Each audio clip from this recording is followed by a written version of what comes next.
শীতকাল পড়ে গেছে মানেই কিন্তু নানান রকম খাওয়া দাওয়ার আয়োজন বাড়িতে বাড়িতে। আর এই সময় আমার সবথেকে যেটা ভালো লাগে মিষ্টি হিসেবে খেতে, সেটা হচ্ছে গাজরের হালুয়া। আর দেরি না করে চলে এসো, দেখে নিই আজকে আমি বানিয়েছি কিভাবে গাজরের হালুয়া। প্রথমে আমি গাজরটাকে গ্রেট করে রেখে দিয়েছি আর কিছু কাজু বাদাম নিয়েছি।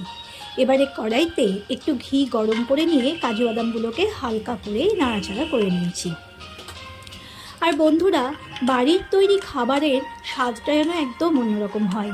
এখানে থাকে খুব একটা মনের মতো করে যত্ন করে রান্না করবার একটা আয়োজন, আর সেই স্পর্শেই যেন রান্নাটা হয়ে যায় দুর্দান্ত।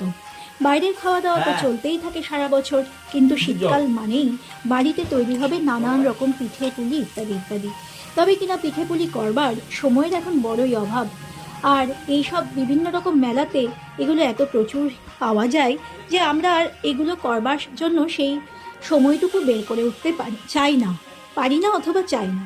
তবে কিনা গাজরের হালুয়াটা বরাবরই আমি বাড়িতে তৈরি করতেই ভালোবাসি। আর দেখো, খানিকক্ষণ নাড়াচাড়া করে নিয়ে গাজরটা যে একটু রঙটা পরিবর্তন হবে, আর অমনি দিয়ে দিয়েছি খানিকটা দুধ।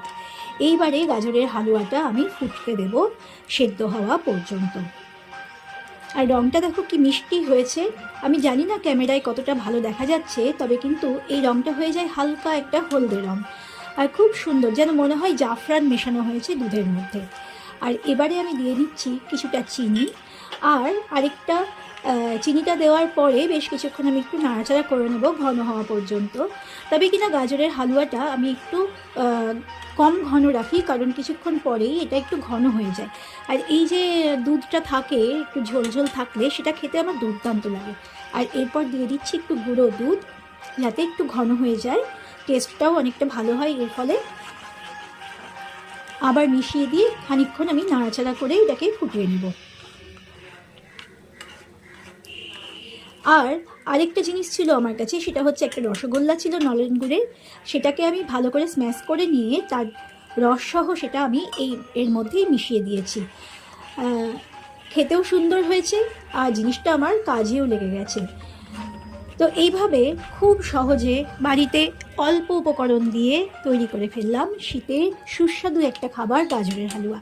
প্রতি বছর এটা বাড়িতে তৈরি করি, আর সবাই খুবই আনন্দ করে এই খাবারটা কিন্তু খায়। তো দেখো একদম তৈরি হয়ে গেছে। এরপরে আর একটুখানি রেখেই আমি এটা নামিয়ে দেবো।